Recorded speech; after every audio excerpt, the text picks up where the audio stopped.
Thank you. We're essentially going to be applying derivatives to the concepts of position, displacement, average velocity, instantaneous velocity, and acceleration. I need to make sure you guys understand what all of that stuff is, and then we'll do a bunch of problems applying them. And that's what examples 1, 2, 3, and 4 are on this sheet. They'll be applying problems that apply to these concepts. So let's go for it. And I'm going to kind of elaborate on each one of these guys. So look at the top where it says position, displacement, velocity, and acceleration. The first thing I want to define is a position function, S of t, where you are on the x-axis. So I want you to imagine that there's a particle on the x-axis. Okay, so here's my x-axis, and there's a little particle here, and the particle is moving around, and it kind of goes back and forth on the x-axis. Maybe eventually it just goes to infinity or goes to negative infinity, but it's a particle confined to the x-axis that's moving back and forth. Okay, and so this function S of t tells me where it is on the x-axis, given what the time is. So for example, if I had the formula S of t equaled t squared minus 5, then what that's telling me is initially that particle, when time is 0, that particle is at negative 5. So it starts at negative 5. Then a second later, it's at negative 4. And a second later, it's at negative 1. And then a second later, it's at positive 4. As I plug in, 0, 1, 2, 3 for t, you see how this particle is moving. So you see, since it's here at t equals 0, and then here at t equal 1, and then here at t equal 2, and then here at t equal 3, you can see that this particle is moving to the right. And not only is it moving to the right, but it's moving faster and faster as each second passes. You can tell it's moving faster because the distance it covers in that second is getting bigger and bigger. Are you guys okay with that position function? Okay, but the weird thing is, even though we're plotting or following the progress of this particle along the x-axis, I can still make a two-dimensional graph of this process. That is, I can do this. I can say, okay, here's the t-axis, and here's the s-axis, or the s of t-axis, and then I can put down my points. When t is equal to 0, my position is negative 5. When t is equal to 1, my position is negative 4. When t is equal to 2, my position is negative 1. Excuse me. Negative 1. And when t is equal to 3, my position is 1, 2, 3, 4. Okay? And so we can make a graph of S of t versus t, and the graph looks like a parabola, which is what you'd expect because the position function is a parabola. Okay? So this is the physical situation we're describing here. Any questions or issues on this? Okay, well, hey, let me continue. S of t is where you are. Your displacement, delta s, is the progress you made. Your position, delta s, is the displacement, delta s, is the progress you made. That is, it's just the difference between where you started and where you ended. So, for example, if I said find the displacement for this particular guy, if I said find the displacement from t equals 0 to t equal 2, alrighty, the displacement is positive 4, because I started here and I ended there. I started at negative 5, I ended at negative 1, so the displacement would be positive 4. I went 4 in the positive direction. You guys okay with that? Now, it could be that occasionally your particle covers a greater distance than what the displacement is. That is, what if I gave you this here? And again, you don't even ever, believe it or not, this is all intro. So if you don't want to write this down, that's totally fine. This is all intro, Let's say I gave you this function, t minus 2 squared plus, or rather, how about minus 5, I don't know. Yeah, minus 5. Okay, let's say I had S of t was t minus 2, quantity squared minus 5, okay? So that if I were to plot the progress of my little particle, when time is 0, my particle is at -1, when time is equal to 0. And when time is equal to 1, my particle is at -4. When time is equal to 1. When time is equal to 2, my particle is at -5. Okay? When time is equal to 3, my particle is back at -4. And when t is equal to 4, my particle is back at -1. You guys okay with that? I'm just plugging in 0, 1, 2, 3, and 4 into my formula for the position. So here's my question to you. What's the displacement from t equals 0 to t equals 4? What's the displacement? That is, how much progress did I make starting when t is equal to 0 and ending when t is equal to 4? 0. Yeah, you guys getting 0. Yeah. Because I ended up where I started.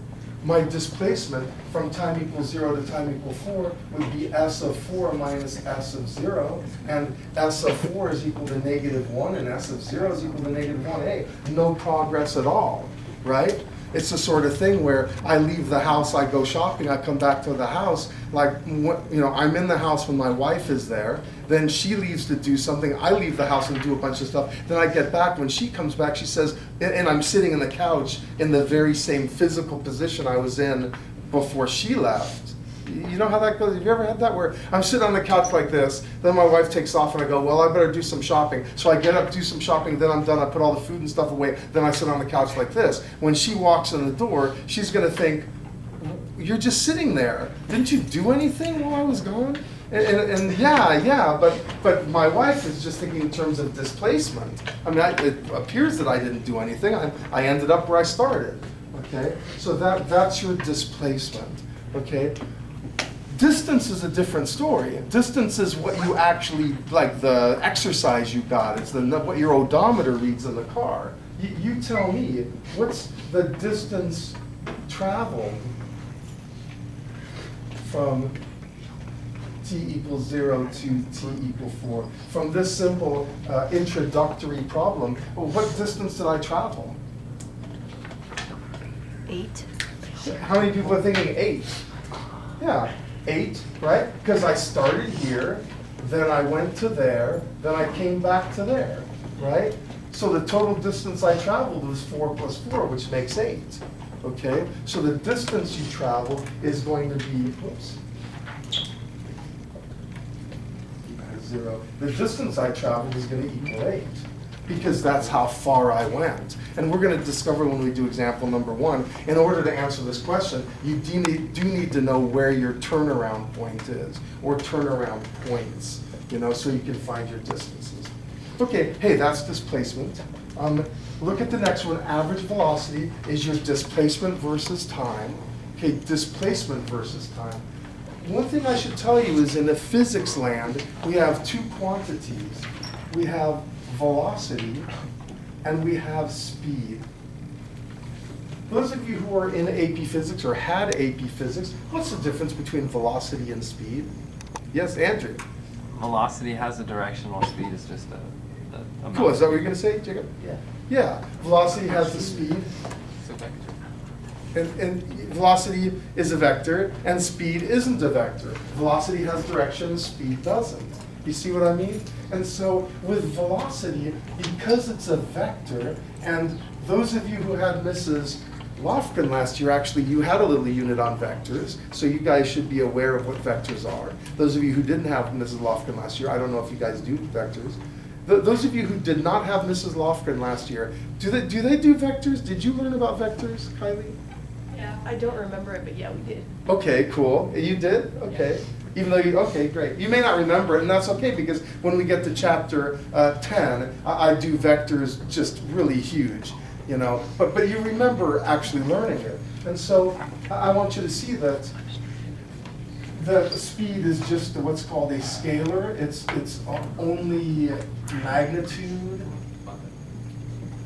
that is only a number. Okay? So since velocity is a vector, we care about whether you go that way or that way.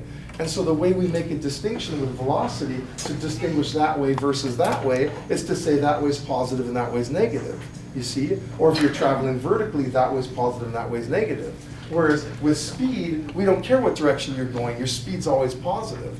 It's like your speedometer is always going to read positive. Whether my car is going that way or I turn my car around and I go that way, my speedometer is going to say a positive speed, right? It's like if I'm going east on the 210 freeway and my speedometer says 50 miles an hour, I can't turn around and go west on the 210 freeway and expect my speedometer to say negative 50 miles an hour. Even though if I'm traveling west, I'm traveling in the negative direction, but my car doesn't know that. So my car just tells me what speed I'm going, how fast I'm going. But velocity, since you care about direction, it does say, so if you, instead of having a speedometer, if you had a velocityometer, then it would give you positive and negative, you know, velocities depending on whether you're going that way or that way, whether you're going north or south. If I'm going to Canada, I'm going positive speeds. If I'm going to Mexico, I'm going negative speeds. You guys okay with that? Okay, so the point is, average velocity, where you care about direction, is displacement over time. And you see that delta S over delta T. So let me ask this, you know, how about it takes me, let's say 10 seconds. No, I don't have to say that. I've already told you the time. Okay? The time is 4 seconds. So here, find average velocity from t equals 0 to t equal 4. What's my average velocity from time equals 0 to time equal 4? What are you guys getting? What's my average velocity from time equals 0 to time equal 4? 2 meters per second. How many people are thinking 0? Because you just mindlessly plug into the formula, displacement over time, and the displacement is 0, right? But tell me, what's my average speed from time equals 0 to time equal 4? 2 meters per second. Well, let's see. Average speed, do I have that here? No, I don't. Average speed is going to be the distance over the time. You might want to write this down. Average speed is distance over time. So what distance did I travel from time equals 0 to time equal 4? 8 meters. 8. And I did it in 4 seconds. So I went 8 whatevers in 4 seconds. And so that's going to be 2 whatevers per second, right? I should have called it something like meters or feet or something, I don't know.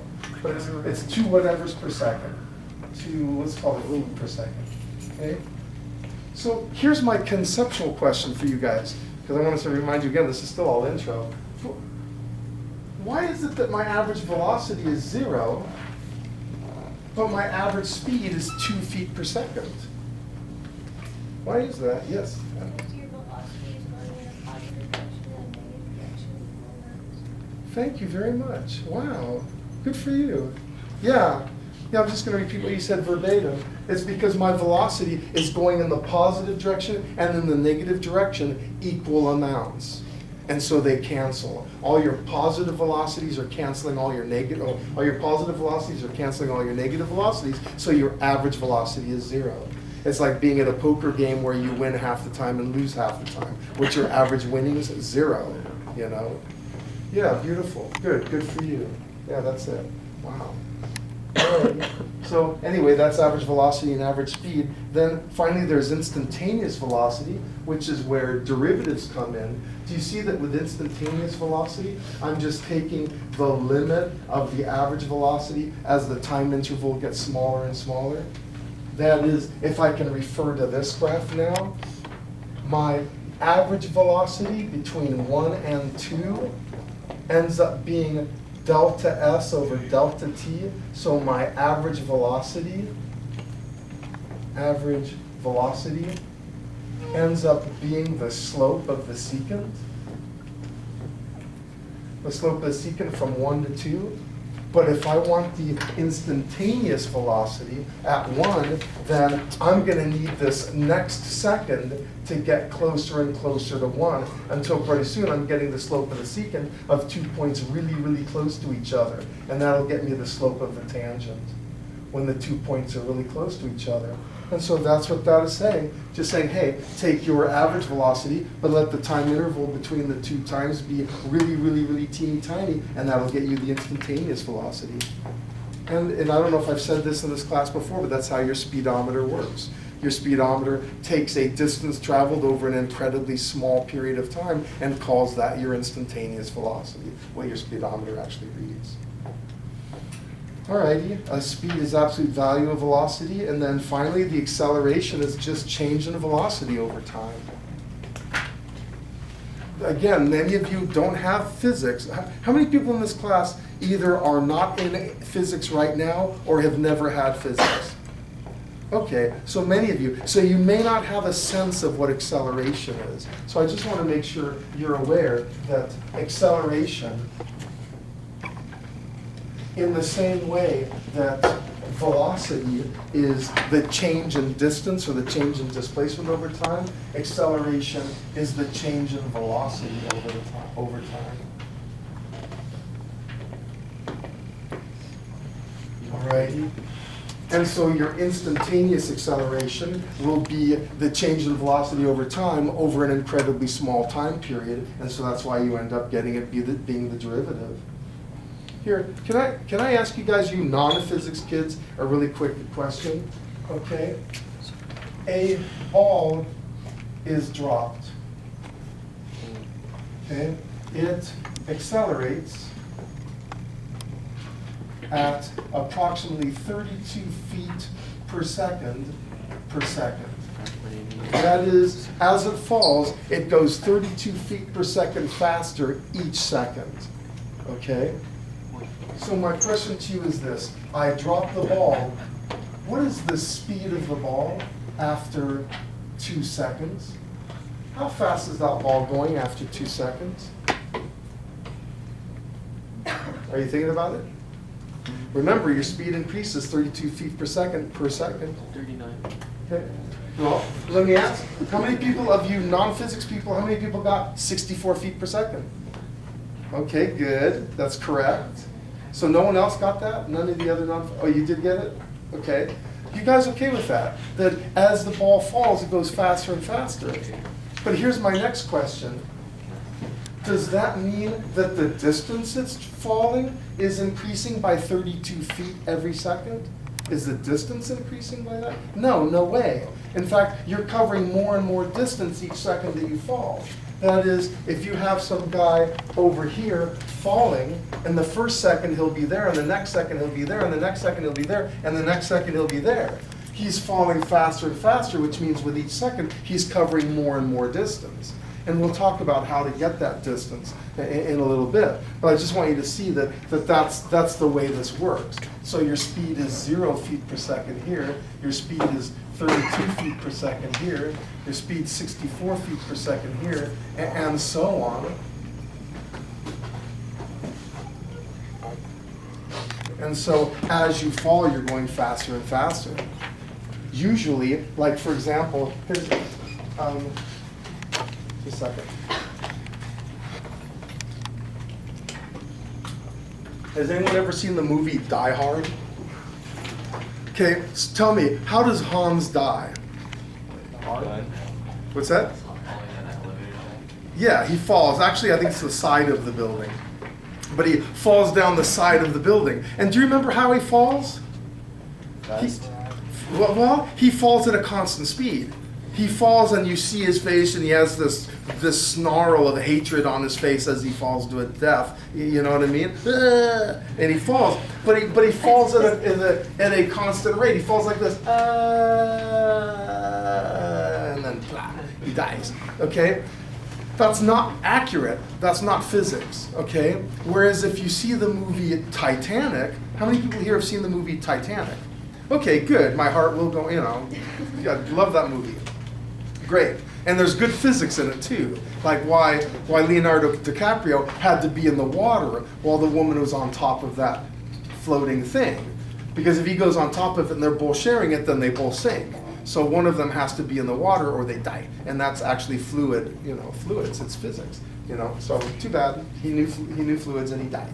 But if you ever watch Titanic again, when people are falling in Titanic, they actually did it accurately. So when people fall, they fall faster and faster and faster until they hit the water or hit the deck of the ship. And so it looks really weird, but it's accurate, scientifically. So I love Titanic. Titanic was the first movie I ever saw that showed people falling accurately. Until then, whenever people fell, they tended to fall at a constant speed, so you could glory in their terror as they fell or something, I don't know, but Titanic, Okay, great. That's it. Great. Any questions or issues before we now go through the process of doing these 4 examples? Okay, that was all intro, believe it or not. So let's do the 4 examples and then we'll be done. We have 16 minutes.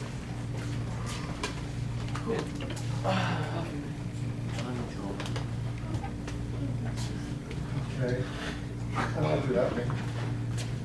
Okay, here comes example number 1. A particle moves along the x-axis in that way.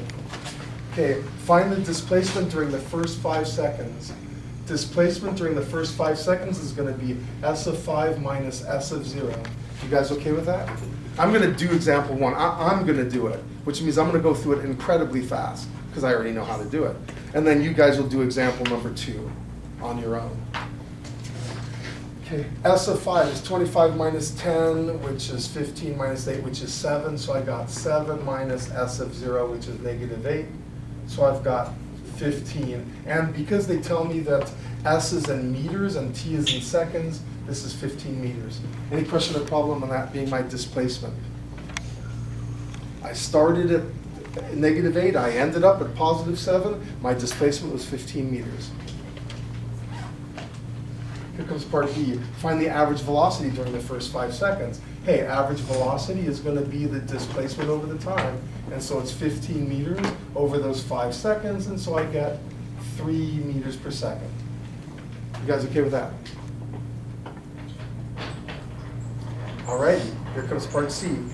Find the instantaneous velocity when t equals 0 and t equals 4. Well, to get the instantaneous velocity, I need an expression for the instantaneous velocity. And so I'm going to take the limit as t approaches 0 of s of delta s over delta t as delta t approaches 0, which means I'm finding the first derivative of the position function.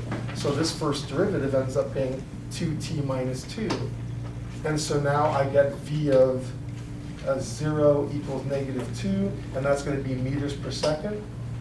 Because it's just a slope, it's just the slope of the tangent instead of the slope of the secant.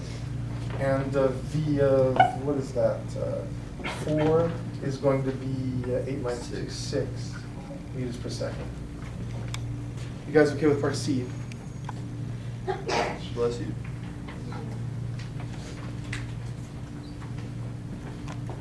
Part D, at what time is the velocity equal to 0? That is, when does the particle change direction? 1.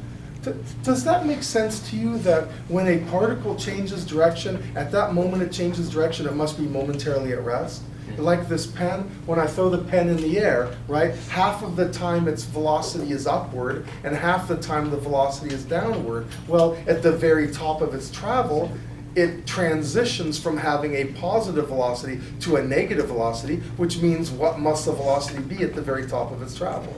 0, right?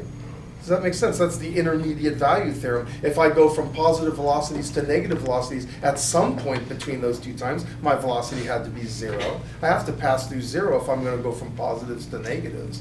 And so that turnaround point is going to be when the velocity is 0. So my velocity is going to be 0 at t equal 1 second. I just set the velocity equal to 0.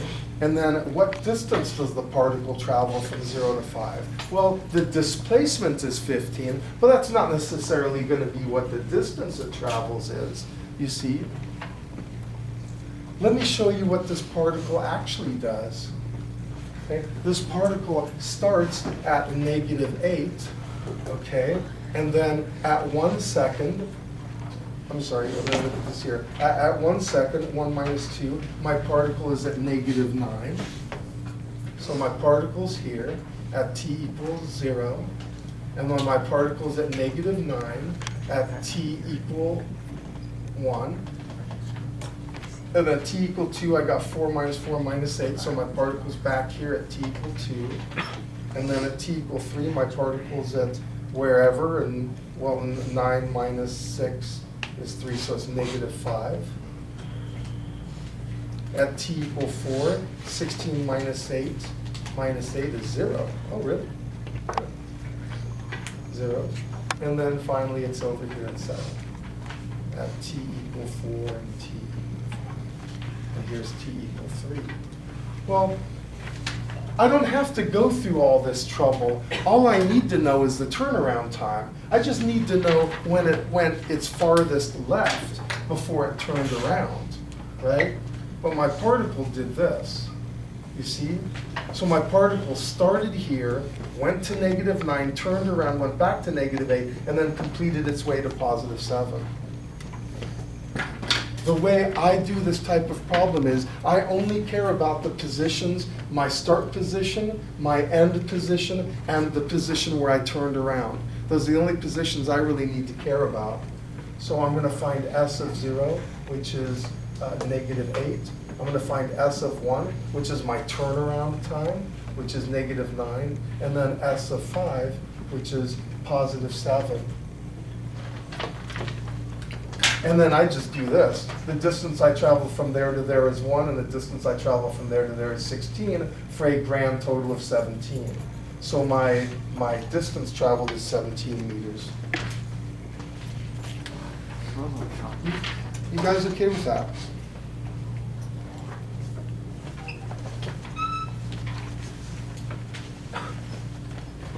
Well, if you are, I'd like you to please do example number 2. I'll give you about 2 minutes to 3 minutes to do example number 2. Good luck.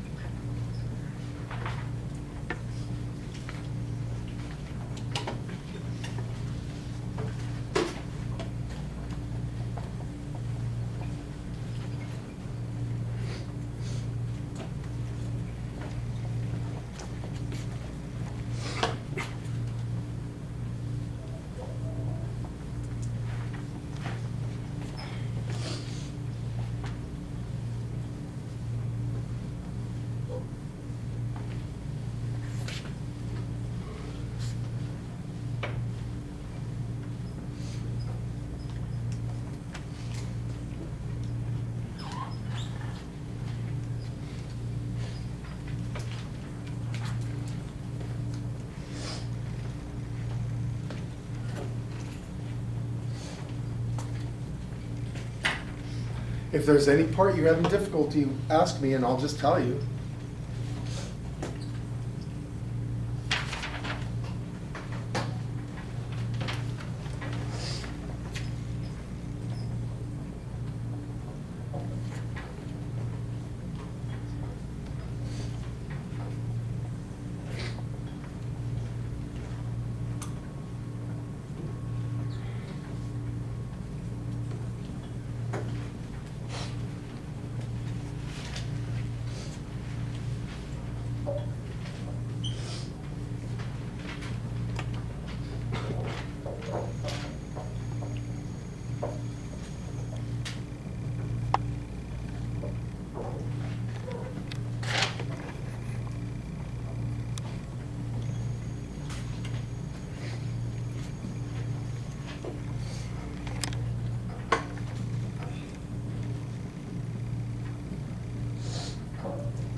Hey, on example 2, are you guys getting those answers? Yay. That's it, man. Displacement, position, velocity, acceleration. Oh, we haven't done acceleration yet. That's going to happen in example 3. So any questions or problems on example 2 before I move on? 'Cause I'm ready to move on. Okay, then look at example 3. Please turn the page and look at example 3. I may have been too verbose in my intro, but I'm teaching you like weeks of physics in one day. But think about it, if you had me for AP Physics, how many days we spent dealing with, velocity, acceleration, and position and displacement. And here we're doing it in one day. Here comes example number 3. For the y component of projectile motion, S of t equals 1/2 gt squared plus v naught t, where g is negative 9.8 or negative 32, depending on its meters or feet. For S of t equal to negative 16 blah blah blah in feet, find when is a v of t equal to 0. Here's example 3. Well, you tell me, if I want to know anything about v of t, what am I going to have to do to my position function? Yeah, take the derivative. I got to get the derivative of it. My velocity function is going to be equal to the derivative of my position function. And that's the big thing I'm teaching you here. So that's negative 32t plus 160. So when is v of t equal to 0? I'm going to set that equal to 0. So t is going to be 160 over 32, whatever the heck that is.